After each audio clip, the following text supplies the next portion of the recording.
Tonight we're focusing in on Zoom with Galaxy AI on the new Samsung Galaxy S24 Ultra. Ah, a baby tiger. Check out his claws as he prepares to pounce on that frog. Close one, but not as close as this Zoom. We can literally count the whiskers and... Oh look, Mum's here. Good thing I'm nowhere nearby. Go wild with Galaxy AI on the new S24 Ultra and zoom in on the epic day or night. Get yours now at Samsung.com.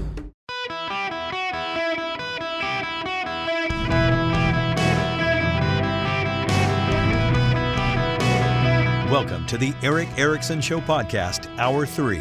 Hello, America. It is Eric Erickson here. The phone number is 877-973-7425 if you want to be on the program. Also, if you text the word Eric, E-R-I-C-K, to 33777, you can get the daily email, the podcast, the live stream, social media links for Twitter, Instagram, Facebook, all that sort of stuff. More importantly, I owe you an apology. I've saved it until now. We got through the end of last year, and we're now February 8th, and I haven't sent out recipes in a while, and I'm sorry. Life got in the way. But I will be sending some out, particularly it's Super Bowl weekend, and so I will be sending out a flurry of recipes shortly that you can make this weekend for your Super Bowl party, if you are having a Super Bowl party or big game party or whatever you're supposed to say. A party for that football game that happens on Sunday. How about that? The last professional football game of the year. I need to send some out, and I'm making smoked steak sliders. I will send out that recipe. I will send out so I've got you know the King's Hawaiian bread, the little buns? I've been getting the 24 packs, and I slice them open so you get a top and a bottom, and then I layer them with ham and cheese, and it's called bechamel sauce. Don't be put off by the French word. It's essentially a tablespoon of flour, a tablespoon of butter. You mix it together, and then you add a cup of milk, bring it to a boil, and it thickens. The flour thickens the milk. You add some honey mustard to it. You pour that over the ham and the cheese. You put the top of the bun on. You stick it in the oven for 15 minutes to get the cheese melted. Magnifique. But I did a variation of this now. I've been using Fontina cheese for all of this. But Snake River Farms has really thinly sliced Wagyu New York strip. Yeah, Wagyu. You can also get this at your local grocery store. Get your butcher to do it. Take a New York strip and just thinly slice it. You get about 6 pieces. And what I've been doing is I take my Rectech, I get the Rectech on 225, and I smoke those slices 15 minutes on each side, and they're pretty cooked through. But then I get the grill just rip-roaring hot and throw them on the grill for a quick char and sear. Literally, we're talking 2 minutes maybe. And then I let them cool down, let them rest.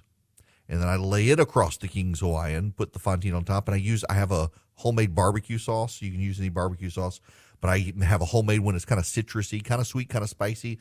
Cover it, and I bake that. Oh my gosh, this has become like my favorite thing to make now. But I'm going to send some of these recipes out. I'll get it done today so you have time to grocery shop for the weekend for your football party if you're having one. If you want to, or if you just want to make something unique for your family and friends, I've got some. I will get back into the groove of things. I promise I'll start today with some recipes so you can get ready for your weekend. For those of you new to the program, we cook around here. We sometimes talk about cooking and planes, the two things that all the program directors of America tell you never talk about. We make sure to talk about it just because we like them, and they don't. Gotta let them know who's in charge, people. Give them title program director radio station. Don't talk about these things. It turns off the audience. The research says, well, I and you are the research. Okay, we got to move on to important things now.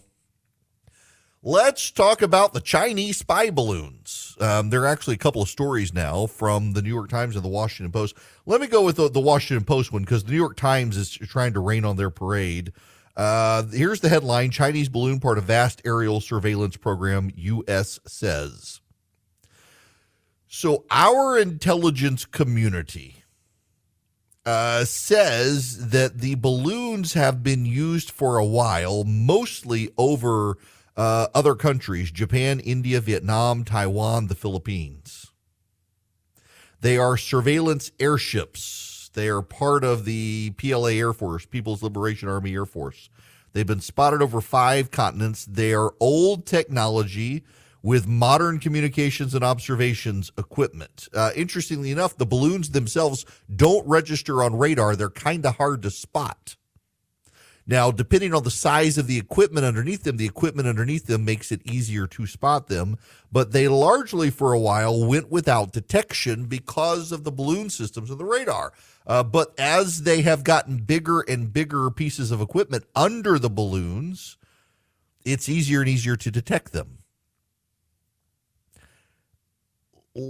Let's move away, if we can, from the blame game of who did or didn't. Did it happen to Trump? Did it not? Why did they not shoot it down?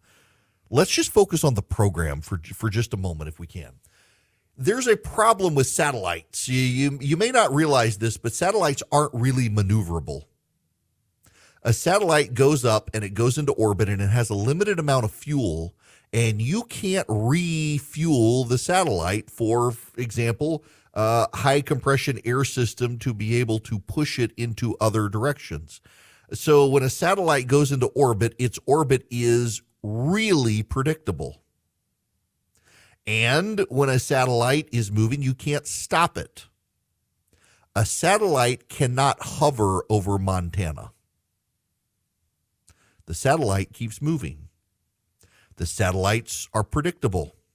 So guess what? When the satellite is flying over Area 51, all of the things they don't want the satellite to see, they just trot away. They cover up so the Chinese can't see these things.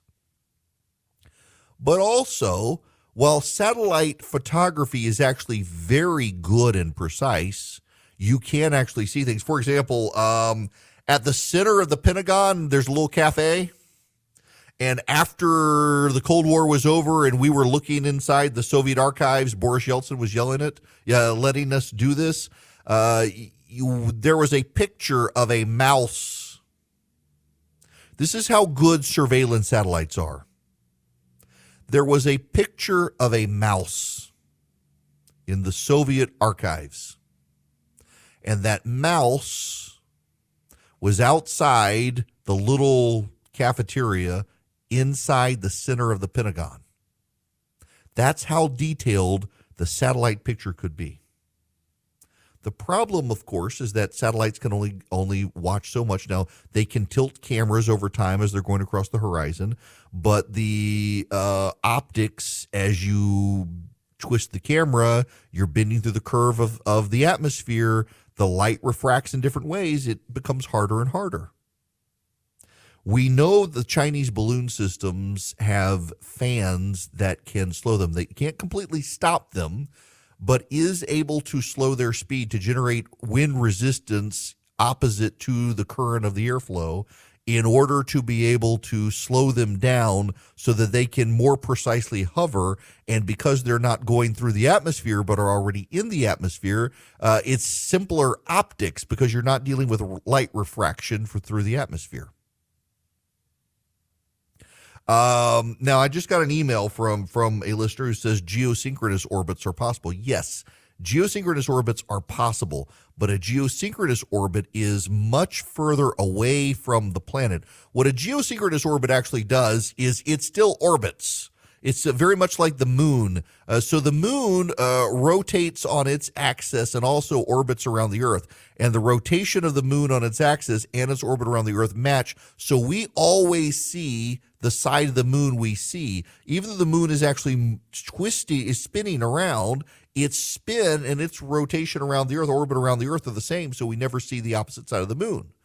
with a geosynchronous orbit, it's far enough away from the Earth that as the Earth is turning, the geosynchronous satellite is also moving with the Earth at that same speed. Those are really easy satellites, by the way, to detect because they have to be at a particular distance from the Earth. The typical observational satellites used for spy satellites have to be closer in for the optics. And because they're closer in for the optics, they tend to also move. There are some satellites that are geostationary satellites that also at the same time are used for spy platforms, but they tend to have a different sort of sensor system on them. These balloons, because they're in the atmosphere, you don't have to go through light refraction of the atmosphere. You can load up other data on them. You can also use LiDAR on them, underground radar systems on them. But everything's got to be light. A balloon can only hold so much. It's one reason why they aren't super concerned about nuclear weapons and the like on these balloons. One, kind of a dumb way to launch a nuclear attack. You could say, oh, they're going to launch a surprise. No, we're going to see the missile come very, very slowly. The other thing we now know that the Air Force was doing is they had planes circling this balloon that came over the United States for a good portion of the time it was there, if not the whole portion. But at key moments, there were jamming planes, and these jamming planes can shut down all electromagnetic signals coming from these observation platforms underneath the balloon. So it is actually very likely they were not able to transmit a lot of data back to China because every time they came within a sensitive airspace, these planes were up there jamming the signals. So we do to some degree have to give them credit for that. But the key thing here is that China's ambitions and their spying ambitions are growing. Believe it or not, Vietnam wants to have a greater friendship with the United States of America because though Vietnam is a communist country, it fears the Chinese. The Chinese have been encroaching into Vietnamese territorial waters and Vietnamese land territory in northern Vietnam in order to extract rare earth minerals in places where the Chinese think they might be able to find them. Likewise, they've been impacting Vietnamese fishing territory, allowing the Chinese fishermen to go in and take all the fish out of these territories. So Vietnam is looking to have a partnership with the United States, and China has started using these balloons to spy on Vietnam. China is also using them over Central America and South America, and I am pretty convinced, based on what I know of China's ambitions, that what they are doing is they are looking for mineable areas. China has been buying up as many mines as possible, rare earth mineral mines in Central and South America, so they can corner the market on rare earth minerals. They bought a lot of land in Central and South America that turned out to be duds and have resold it. My personal suspicion is that in Central and South America, it's not spying so much as they're sailing these balloons over with LiDAR so that they can find areas that look intriguing to their geologists for possible purchase. Over our country and other countries like Japan and Taiwan, for example, they're using these platforms for surveillance, undoubtedly had LiDAR on this platform to be able to get subsurface scans where our missile silos are in Montana. We've got to have a more robust response. The Chinese increasingly view themselves as a world superpower. Underneath the surface, China has a lot of fundamental problems. Economic problems, social engineering problems. There are a lot of problems in China. Historically in China, the way the Chinese government, going back to the emperors of China, deal with these societal instability problems is they lash out against foreign aggressors, stoking nationalist sentiment so that the anger of the nation goes towards these third-party nations. This is a pattern in China that goes back to the time of the emperor. We need to be prepared for these problems, and we need to take them seriously. China is no longer just an opposing trading partner. It is increasingly an enemy using the tactics of the enemy, and we should be willing to deal with them and negotiate with them, but we should treat them from an adversarial standpoint, and this administration doesn't seem to understand the need to be more aggressive in dealing with China. If we are not aggressive in dealing with China now, we may not be able to stop them for much longer. If you own a small to medium-sized business that kept employees on payroll through COVID, you may have a big cash refund waiting for you. The Employee Retention Credit is a tax credit of up to $26,000 per employee, and now more businesses than ever qualify. The experts at RefundsPro.com specialize in cutting through the red tape of qualifying for this government program. Most of their refunds are over $100,000. Even businesses that have received PPP funds may be eligible, and there are absolutely no fees unless you receive a refund. There's no reason not to apply. If your business experienced shutdowns, limited capacity, supply chain challenges, or even reduced revenue due to COVID, you likely qualify. RefundsPro.com has already helped hundreds of businesses, so don't lose the refund you're owed by missing the deadline. Get started today with the free 5-minute questionnaire at RefundsPro.com. That's RefundsPro.com. Hi there, welcome. It is Eric Erickson here. The phone number is 877-973-7425. If you want to be on the program, I want to go back to something Sarah Sanders talked about in her response last night. This is what she said. I'm the first woman to lead my state, and he's the first man to surrender his presidency to a woke mob that can't even tell you what a woman is. In the radical left's America, Washington taxes you and lights your hard-earned money on fire. But you get crushed with high gas prices, empty grocery shelves, and our children are taught to hate one another on account of their race, but not to love one another or our great country. Whether Joe Biden believes this madness or is simply too weak to resist it, his administration has been completely hijacked by the radical left. The dividing line in America is no longer between right or left. The choice is between normal or crazy. It's time for a new generation of Republican leadership. Normal or crazy? She's not wrong. In the House of Delegates in Virginia, they were debating a new law. That law would prohibit educators in Virginia in public schools from hiding gender identity problems from parents. There have been multiple reports out of Virginia and other states that teachers are hiding gender transitions from parents. So a kid comes to school, decides he wants to be known as a she at school, and counselors help the boy get access to doctors who could give them hormone suppressants and the like, and they hide it from the parents. The Virginia House of Delegates is considering a law that would prohibit public school teachers from hiding these things from parents. They have a documented chain of events in Northern Virginia where they even uncovered letters from school officials instructing teachers not to inform parents of their children who are contemplating gender transitions. Every Democrat in the House of Delegates in Virginia just opposed this legislation. Every single one of them. That is crazy. Conservatives did not ask to become culture warriors on these points. It's like the stupid gas stove situation where they're running stories about Republicans bring gas stoves into the culture war. No, the hell we did not. We weren't even thinking about gas stoves until the Biden administration itself decided it wanted to possibly ban gas stoves. And then we spoke up and they're like, oh, the Republicans of the culture war. No, that's what Sarah Sanders is getting at. It is crazy. This is crazy stuff. No one who has a child should have to, The state forces you to send your child off every day to get educated by the state unless you can afford a private school.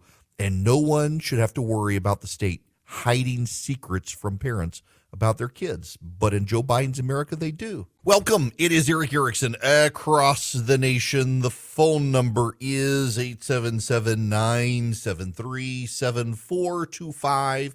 If you want to be on the program, I want to go to some audio from Jerome Powell, the chairman of the Federal Reserve. Okay, so you've said your inflation rate target is 2%.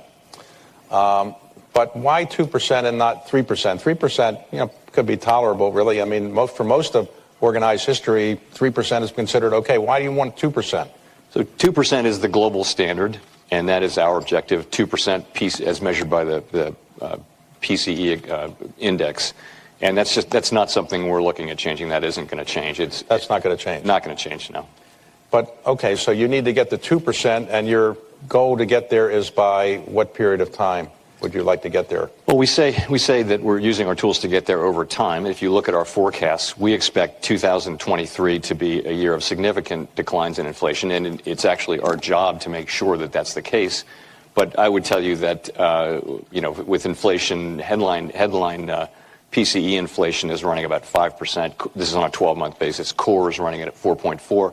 My guess is it will take certainly into not just this year, but next year to get down close to 2%. Okay, so 2% is firm. You're not going to get off that. Yes. Okay. 2% is firm. One more clip from him. We believe that we anticipate, is what we said, that ongoing rate increases will be appropriate. And the reason is we're trying to achieve a stance of policy that is sufficiently restrictive to bring inflation down to 2% over time. And we don't think we've achieved that yet. Now, Jerome Powell is largely saying, hang on for more. I was talking to a former member of the Federal Reserve the other day, and I asked him a question that really didn't sound like a smart question. I didn't articulate it in a very clever way, very smart way. But essentially, I was asking him, is there a disconnect people don't realize between what the Federal Reserve does and what the stock market does? And my point was that the Federal Reserve has said it wants to keep raising rates to get inflation down to 2%.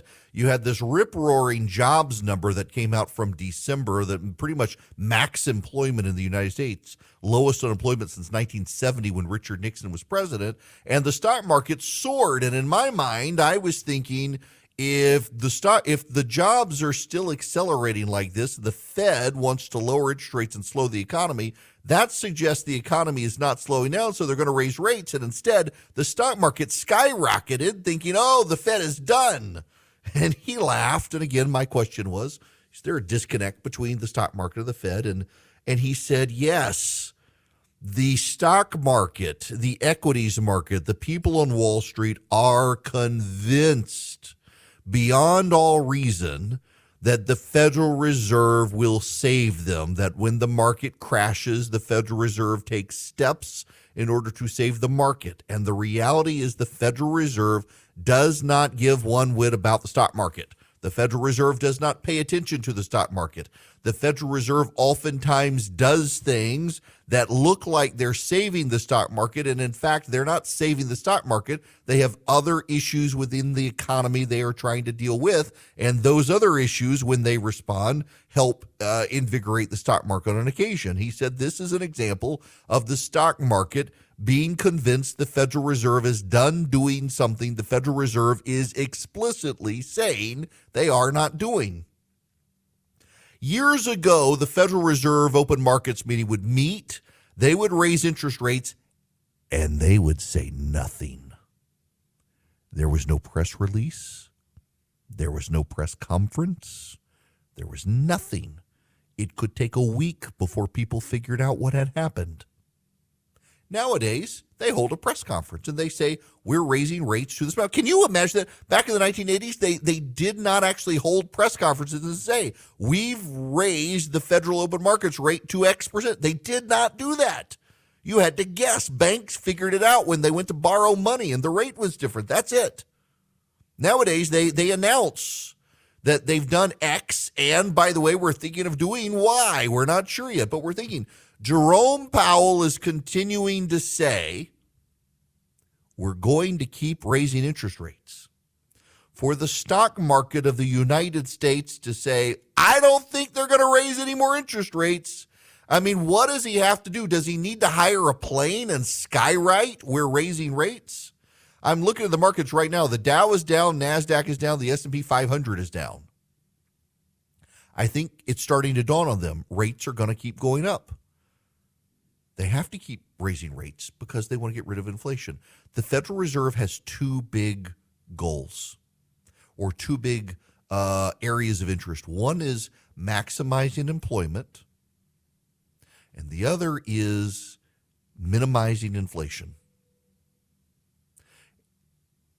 And minimizing inflation is the chief priority of the Federal Reserve. And they will slow the economy down in order to make sure that that happens. And the fact that the markets haven't thought otherwise is kind of wild. The markets right now are trending down. And Fed Governor Chris Waller is warning that federal interest rates could go higher than anyone has expected. They are still very keen on getting inflation down to 2%, you heard Jerome Powell say. And now this is becoming a flag to the markets that, we might have misjudged the situation. The Fed might actually be doing what the Fed said it was going to do. One of the other reasons the markets are down is because of the State of the Union address.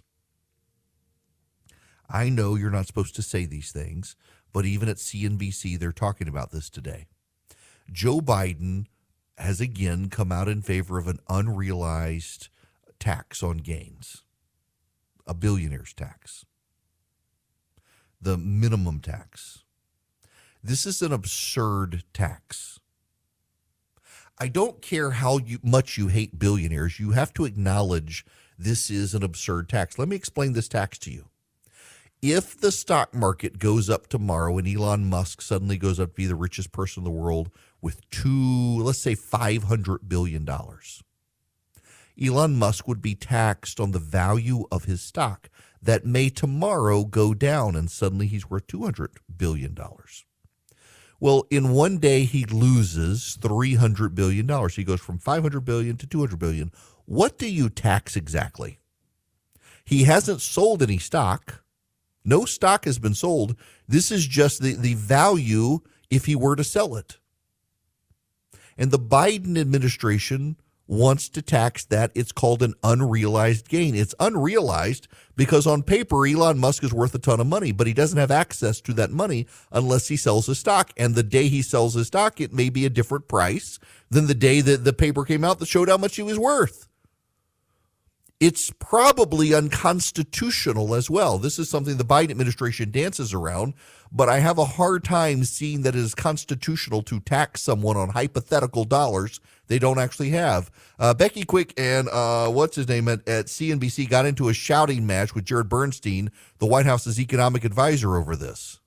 Hey, Jared, going after income taxes and making sure that people are paying appropriate income taxes is one thing, but this tax that was proposed on billionaires, and by the way, it's for anybody who has $100 million or more, nobody wants to look like they're defending the very wealthiest of the wealthy, but what you're talking about is a very different tax, going after gains or unrealized gains on investments, on stocks and other things. I mean, that is a horse of a whole different color, and it would make a difference to people who are just average people who have money like that if eventually it's changed. It's just a different taxation. This is not an income tax. Let me respond to that. That's not 1%. You know that, and that's sophistry. You know it is because you know that the top 1%. It's the top 1/100th of the top 1%. Well, that's but let me respond. That's not what you said. The top let 1%. me respond. You guys are talking two different things. The wealth tax is after $100 million. You're talking about the billionaire tax. Doesn't pay less than what you said. It's not true. The top 1%. Sorry, wait a second. I think you're conflating a number of issues. So the billionaire's tax only affects people above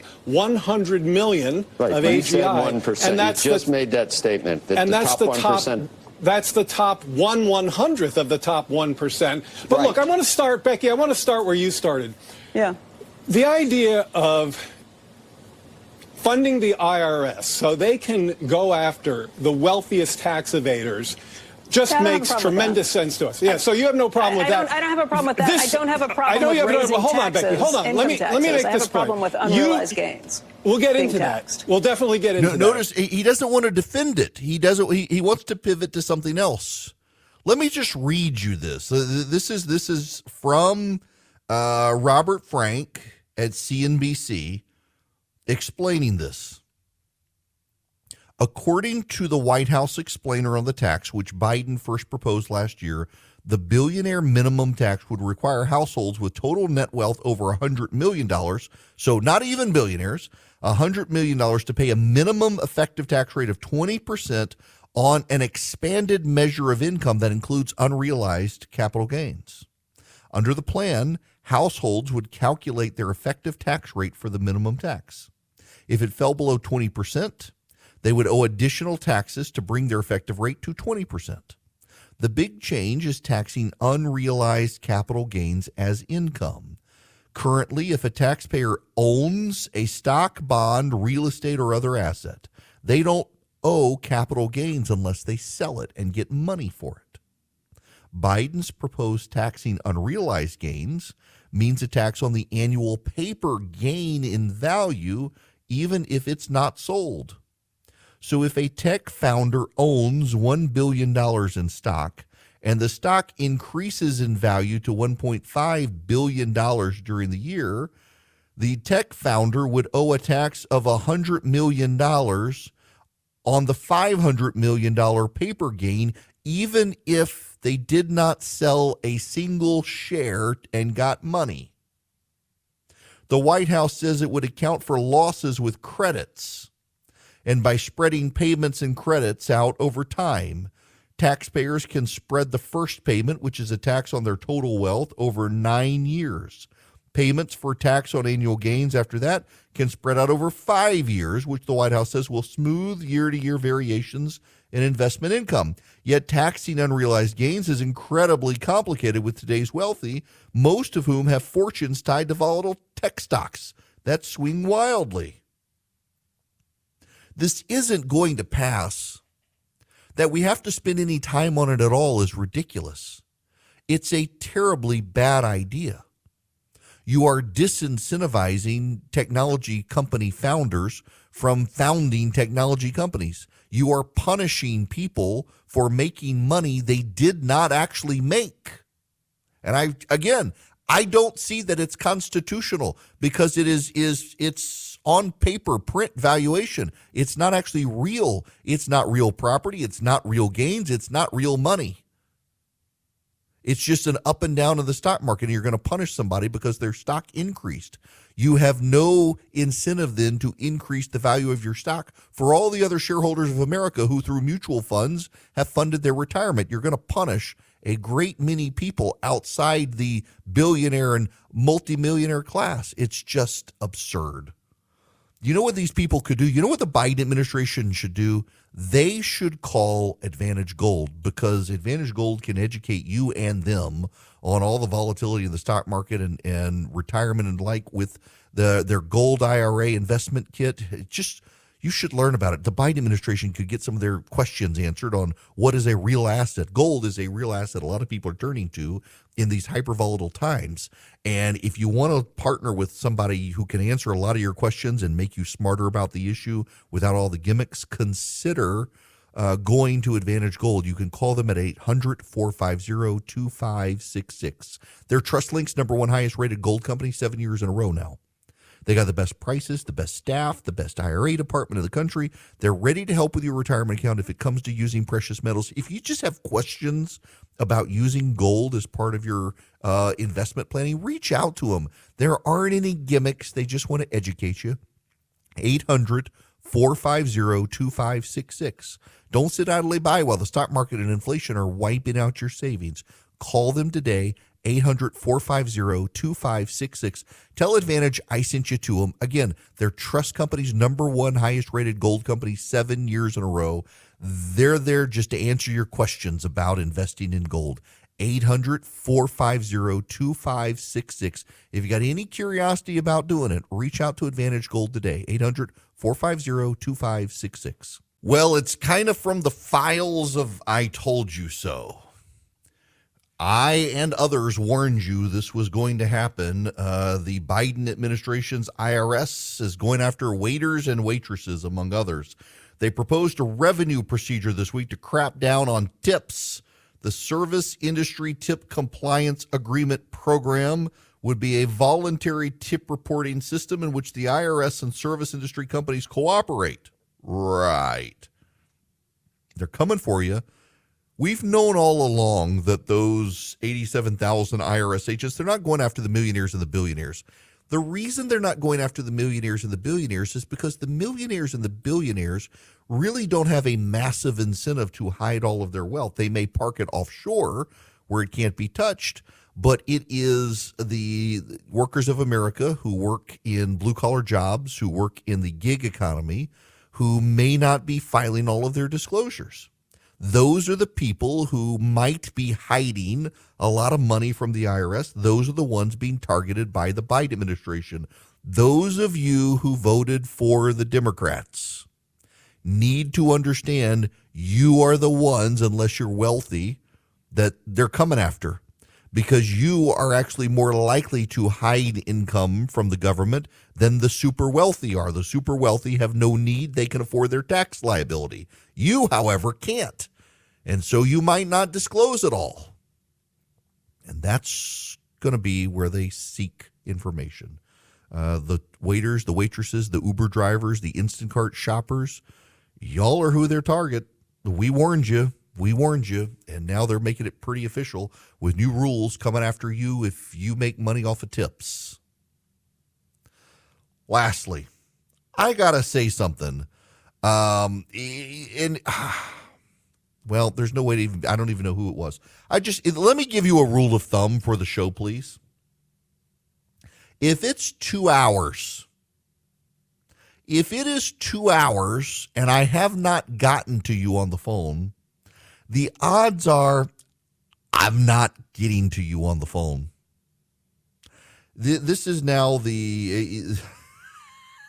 well, I wasn't here yesterday, but Thursday, Friday, Monday, and today, 4 consecutive days that I've been on radio, minus yesterday. Someone, at least one person, has sat on hold the entire show. And let me tell you, typically what happens is someone calls and they're making a point that someone else, another caller already made, and they just weren't there. Or my favorite is they get upset with me for saying something because they weren't listening close enough to realize it's not my opinion. I'm telling you what someone else thinks. This has happened quite a lot today when I was saying what other people think and people got mad thinking I thought it. No, I was explaining the way other people see something and they got mad thinking it was me. And somebody called, we let them on. They explained their side. I clarified. And you got other people who sit 3 hours on hold trying to yell at me for something we've already taken care of 2.5 hours before. I'm sorry. Duplicative calls that are kind of irrelevant to the topics.